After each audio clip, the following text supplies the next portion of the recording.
రాకాలోకంకి స్వాగతం. ఈ కంటెంట్ మీకు నచ్చినట్టయితే లైక్ చేయండి, మీ బంధుమిత్రులకి షేర్ చేయండి. ఇప్పటివరకు సబ్స్క్రైబ్ చేసుకోకపోతే సబ్స్క్రైబ్ బటన్ని నొక్కండి, అదేవిధంగా బెల్ ఐకాన్ని కూడా నొక్కండి. మిత్రులారా, ఉత్తరప్రదేశ్లో నేపాల్ సరిహద్దు ప్రాంతంలో ఒక జిల్లా ఉంది. ఆ జిల్లా పేరు బలరాంపూర్. ఈ బలరాంపూర్ జిల్లాలో మాధుపూర్ అనేటటువంటి చిన్న గ్రామం ఉంది. మట్టి రోడ్లు ఉన్నాయి. పెద్దగా ఆ ఊరికి వివిఐపీలు పెద్దగా రారు. అసలు ఆ చిన్న ఊరు, ఆ ఊళ్ళోకి హఠాత్తుగా మంగళవారం తెల్లవారుజామునే ఒకటి కాదు, రెండు కాదు, మూడు కాదు, ఏకంగా 8 బుల్డోజర్లు వచ్చినాయి. 8 బుల్డోజర్లు వచ్చి 1.5 ఎకరాల విస్తీర్ణంలో ఉన్నటువంటి ఒక భవనాన్ని చుట్టుముట్టాయి. దాంతోపాటు అనేక మంది భద్రతా సిబ్బంది తుపాకులను, రకరకాల ఆయుధాలని తీసుకొచ్చి కూడా చుట్టుముట్టారు. చుట్టుముట్టిన తరువాత ఆపరేషన్ ప్రారంభమైంది. 1.5 ఎకరాలలో వ్యాపించి ఉన్నటువంటి 3.5 కోట్ల విలువైనటువంటి భవనాన్ని ఆ బుల్డోజర్లు ఏకంగా దున్నిపారేయటం మొదలుపెట్టాయి. గోడలు కూలిపోయినాయి, కిటికీలు ఊడిపోయినాయి, తలుపులు పడిపోయినాయి. మొత్తానికి ఆ భవంతి నేలమట్టం అయిపోయింది. కొద్ది గంటల ఆపరేషన్లో ఆ భవనంలో ఉన్నటువంటి వాళ్ళందరూ కూడాను భయంతో బయటకు పరిగెత్తుకుంటూ వచ్చారు. బయటకు వచ్చిన తర్వాత కొందరు చుట్టుపక్కల ఉన్నటువంటి వ్యక్తులను సమకూర్చుకుని రాళ్ళు విసిరే ప్రయత్నం చేశారు, అల్లరి చేసే ప్రయత్నం చేశారు. కానీ పెద్దగా పోలీసుల ముందు వాళ్ళ ఆటలు పనిచేయలేదు. ఎందుకంటే ఆ భవనపు యజమాని, ఇంటి ఓనర్ ఎవరైతే ఉన్నారో, ఆ 3.5 కోట్ల ఇల్లు ఎకరమున్నర నేలలో వ్యాపించినటువంటి ఆ యజమాని అంతకు ముందే అరెస్ట్ అయి ఉన్నాడు.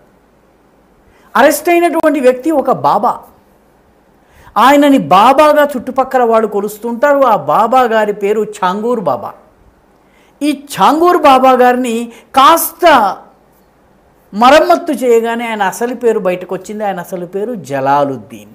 ఈ జలాలుద్దీన్ గారు అక్కడ చుట్టుపక్కల ప్రజలకి మంచి మాటలు చెబుతూ ఉంటారు. రత్నాలు, వజ్రాలు, రకరకాల గ్రహాలు బాగాలేకపోయినాయంటే, ఇంకేదన్నా బాగాలేకపోతే ఈ గ్రహాలతో శాంతి చేయిస్తామని చెప్పడం, ఈ పనంతా చేస్తూ ఉంటారు ఈ ఛాంగూర్ బాబా గారు. అయితే ఈ ఛాంగూర్ బాబా గారు రత్నాల వ్యాపారము, లేకపోతే రంగురాళ్ళ వ్యాపారము, ఇది పైన కనిపిస్తున్నటువంటి ముసుగు మాత్రమే. ఆయన బిల్డింగ్ పైన దాడి చేసి బిల్డింగ్లో ఉన్నటువంటి డైరీల్ని, వస్తువుల్ని చూసేటప్పటికీ అక్కడ ఒక పెద్ద కమాండ్ అండ్ కంట్రోల్ స్టేషన్ ఉంది. ఆ కమాండ్ అండ్ కంట్రోల్ స్టేషన్ ద్వారా యావత్ భారతదేశంలో ఒక ప్రత్యేకమైనటువంటి ఆపరేషన్ని వాళ్ళు నిర్వహిస్తున్నారు. ఆ ఆపరేషన్ ఏంటి? ఆపరేషన్ లవ్ జిహాద్. హిందూ అమ్మాయిల్ని, హిందూ గృహిణుల్ని, వివాహమైన వాళ్ళు, వివాహం కాని వాళ్ళు, చదువుకున్న వాళ్ళు, చదువుకోని వాళ్ళు, వీళ్లకు వల వేసి వీళ్లను మోసగించి వివాహమైన తరువాత వాళ్ళని బలవంతంగా మతం మార్చేటటువంటి ఒక పెద్ద ప్లాన్, దేశవ్యాప్తంగా జరుగుతున్నటువంటి ప్లాన్. ఆ ప్లాన్ అక్కడి నుంచి అమలవుతుంది. దేశంలో ఉన్నటువంటి వివిధ ప్రాంతాలలో ఏజెంట్ల ద్వారా ఇది మొత్తము 100 కోట్ల లావాదేవీ. ఉత్తరప్రదేశ్లో యోగి ఆదిత్యనాథ్ రాజ్యంలో ఇన్నేళ్లుగా నిరాఘాటంగా ఇటువంటి లవ్ జిహాద్ ఆపరేషన్ ఒకటి కోఆర్డినేటెడ్గా, చాలా సమన్వయంతో, చాలా పకడ్బందీగా దేశవ్యాప్తంగా వివిధ రాష్ట్రాల్లో నడుస్తోంది. దానికి కేంద్రము ఉత్తరప్రదేశ్లోని నేపాల్ సరిహద్దులో ఉన్న బలరాంపూర్ జిల్లాలో ఉన్నటువంటి మాధుపూర్ అనేటటువంటి చిన్న గ్రామం. 100 కోట్ల లావాదేవీలు నిర్వహిస్తున్న వ్యక్తి ఎవరు? ఛాంగూర్ బాబాగా పేరు పొందినటువంటి ఈ మహమ్మద్ జలాలుద్దీన్. ఈ మహమ్మద్ జలాలుద్దీన్ లవ్ జిహాద్ ద్వారా మహిళల్ని మతం మార్చేటటువంటి పనిలో ఒక రేట్ కార్డు కూడా తయారు చేశాడు. ఈ రేట్ కార్డు ఆయన డైరీలలో దొరికింది. ఆయన ఇంటి మీద సోదా చేసి వెతికినప్పుడు దొరికినటువంటి డైరీలో దొరికింది. సిక్కు యువతులు, బ్రాహ్మణ యువతులు, క్షత్రియ యువతులని, వివాహితులు కానీ అవివాహితులు కానీ, వాళ్లను గనక మతం మార్చి లవ్ జిహాద్ ద్వారా మతం మారిస్తే 15 నుంచి 16 లక్షలు ఆ కుర్రవాళ్ళకి ఇవ్వడం జరుగుతుంది. అదేవిధంగా ఓబీసీలు, వీళ్ళకి 10 నుంచి 12 లక్షలు. షెడ్యూల్డ్ కులాలు, ఇతర వెనకబడినటువంటి వర్గాలుగా చెప్పేటటువంటి సామాజిక వర్గాలు ఏవైతే ఉన్నాయో వాటికైతే 8 నుంచి 10 లక్షలు. అక్కడ కూడా పాపం ఆ అణగారిన వర్గాలకు అన్యాయమే, రేటు తక్కువ. కానీ లవ్ జిహాద్ పేరిట దేశవ్యాప్తంగా ఈ ప్రయత్నం జరుగుతోంది. ఆయన ఒక జెమ్ స్టోన్ ట్రేడర్ నుంచి మొదలుపెట్టి ఒక స్పిరిచువల్ గురువుగా, ఆధ్యాత్మిక గురువుగా ఉంటూ ఈ లవ్ జిహాద్ కార్యక్రమాలన్నింటినీ కూడాను పర్యవేక్షిస్తున్నారు. ఇటీవలి కాలంలోనే గత 4-5 సంవత్సరాల్లో 40 ఇస్లామిక్ దేశాలకు పర్యటించి వచ్చాడు. ఈ 40 ఇస్లామిక్ దేశాలకు పర్యటించి రావడము, ఆయనకు వస్తున్నటువంటి ఈ 100 కోట్లు పలు ఇస్లామిక్ దేశాల్లో ఉన్నటువంటి మతోన్మాద సంస్థల నుంచి వస్తుంది. ఈ లవ్ జిహాద్ చేసేందుకు కావలసినటువంటి డబ్బుని వాళ్ళు అందజేస్తున్నారు. దీనిని మొత్తం మీద ఎన్ఐఏ దృష్టికి వచ్చింది. ఇదంతా కూడాను మన గూఢచారి వర్గాలు, ఈయన విదేశ పర్యటనలు, ఈయన కార్యకలాపాలు, ఈయన సంబంధంలోకి వచ్చినటువంటి వాళ్ళందరూ కూడా మహిళలు మతం మారడాలు, చాలా పెద్ద ఎత్తున లవ్ జిహాద్ యూపీలో, బీహార్లో, ఉత్తరాఖండ్లో, మిగతా ప్రాంతాల్లో జరగడము, ఈయన కార్యకలాపాలన్నీ కూడాను భారత నేపాల్ సరిహద్దు ప్రాంతంలో అత్యధికంగా ఉండడము, ఇవన్నీ కూడాను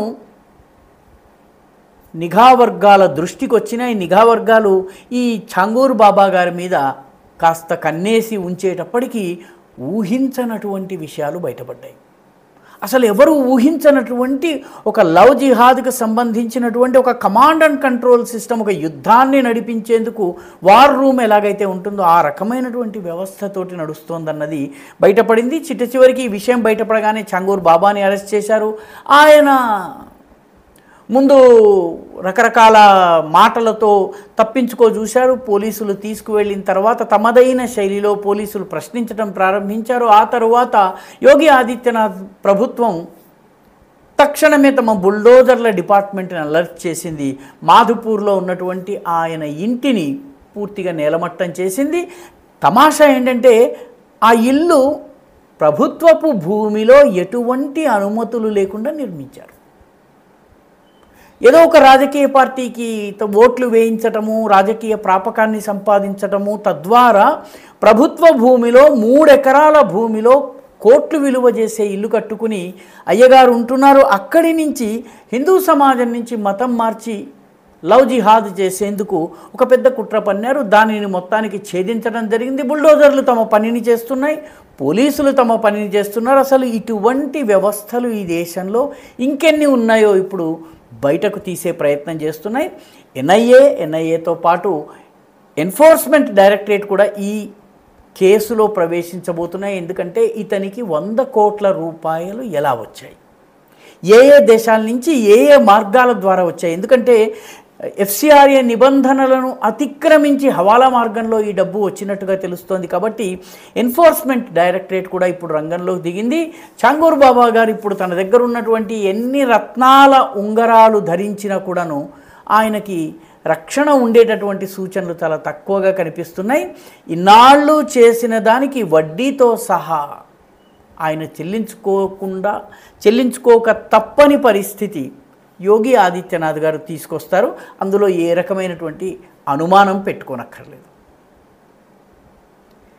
ఈ వీడియో మీకు నచ్చినట్టయితే లైక్ చేయండి, షేర్ చేయండి, ఈ ఛానల్కు సబ్స్క్రైబ్ చేయండి. మీ అభిప్రాయాన్ని కమెంట్ల రూపంలో తప్పనిసరిగా పంపించండి.